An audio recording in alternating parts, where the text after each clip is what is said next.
Well, we're getting there, aren't we? Right, on to this one. For some reason, my Nintendo DS has become Flat DS. Now, as we know, the Nintendo DS is the latest handheld console from Nintendo, and throughout history, shall we say, Nintendo have always dominated the markets with handhelds, so there's no surprising that, I suppose, up until really quite recently, in my opinion, alright, because, as I said, most of what I'm saying is my opinion, it's dominated the market of handhelds. It's only lost out to one, but we'll get to that one later. The reason I'm going to quickly show you is the graphics on this. Now, as you know, it's a 2-screen handheld, which is revolutionary for when it came out. Graphically, it's kind of nice. To be honest with you, when you look at the graphics, you know the graphics. I don't need to show you too much about them, do I? It's not a lot behind any of the handheld. We'll just stop this for a moment. Graphically, it's not that far behind the Wii, in my opinion, alright? 2 screens work very well. They're touch sensitive. You have a little wand you can use to, I don't know, play certain games with. I've never actually found any use for this, but that's probably because I don't play those kind of games. Obviously, it does have a use. It's got a mic that you can blow on for certain games. Say there's a balloon you have to blow up, you just blow into the mic part and I think it blows it up, or you can speak through it. It's Wi-Fi operative. You can use it anywhere for a Wi-Fi thing. You can play anywhere across the world. I was playing some small Japanese kid on Mario Kart and he made me look very stupid. Okay, I'm not very good at Mario Kart. And with Mario Kart, it's the old exception to the rule. You only need one game and you can have about 6-7 people playing it off the one handheld, which is brilliant. Usually you all need to have the same copy of the game. But with that, you don't, so it's excellent. 2 screens, lovely. The 4-button pad here at the front, very nice. I like the way it flaps over, it protects itself, which is excellent. I had to put also bottom Decepticon insignia on the front of that, which is just my prerogative. Excellent handheld. You see, the reason that I didn't put the Game Boy Advanced 5 is purely on the basis that this plays all the Game Boy Advanced games. So you have no reason now to own the Game Boy Advanced, unless it's just for nostalgia. Because you can play all the games on here, plus you can play all the DS games on here. So really, I mean, this is 2 consoles primarily in one. Plus the fact you've got the option of Wi-Fi and playing other people. So, I mean, the original Game Boy had a link-up cable. You all had to have a copy of the game. You all had to have a cable. You had to have a junction box. It only went up as far as 4 people. It just never worked. Nobody was in the same place at the same time with the same game with all the cables. It wasn't going to happen. This, on the other hand, was a marvellous handheld console. I say this was, it still is. So, yeah, 5 out of 5 for that one. Nintendo, you do it every time. You just seem to hit it right on. I mean, I can't not give it 5 out of 5 because it's just so well rounded out. But in my opinion, it's not the best handheld. But I can't really argue that you could get 5 out of 5 out of it. Graphically, sound, options. The options are 2 different gaming.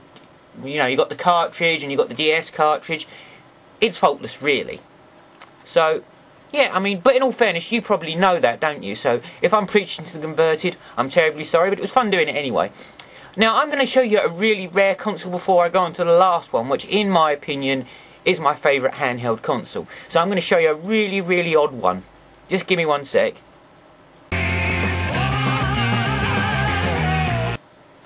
Right, okay, here's a rare one. I'm afraid I can't put it on for one really good reason. I forgot to charge it and it's just not playing ball with me. And I can't change the batteries because it's got a Nokia battery pack. But what it is, it's the Nokia N-Gage.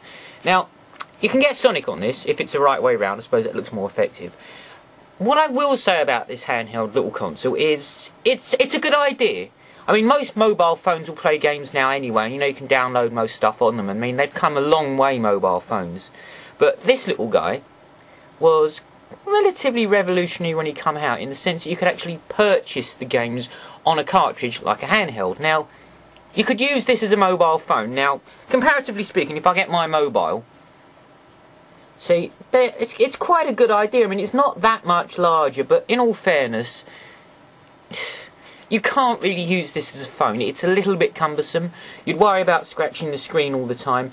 And the biggest drawback to the N-Gage, other than the fact there isn't a great deal of great games out there. Now, you got Tomb Raider, you saw Sonic.